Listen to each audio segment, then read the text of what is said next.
Let's talk about how narcissists are created. You've got a mom and a dad that have a baby. Okay? This baby has needs. Whichever of these two parents serves the needs of this baby is who the baby gets attached to. Okay, if these parents don't serve the needs of the kid, what starts to happen is a wall gets built up and the kid starts to serve its own needs. As the needs are continually not met, the baby starts to whine, cry, scream, fuss, rage, and worst of all, it starts to get quiet. Why is quiet the worst? Because it stops looking to the real world and real people to get itself soothing, to help it regulate itself.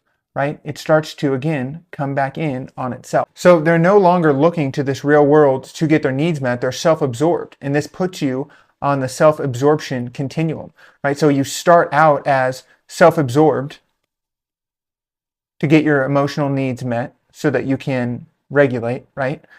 Then if that doesn't work, you start to gaslight people in your environment to get your needs met.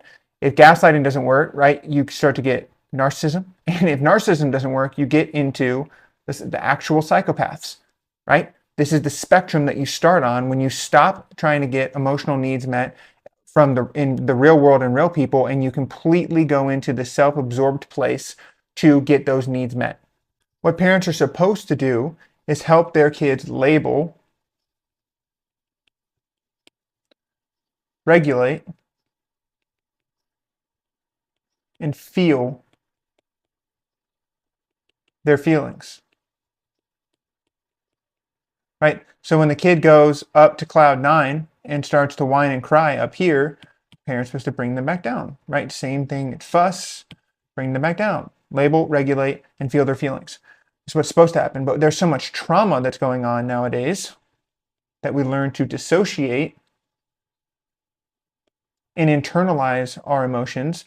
And so we get into the self-absorbed spectrum because we are not taught to do these things. So we go internal to ourselves, which then puts us on the spectrum.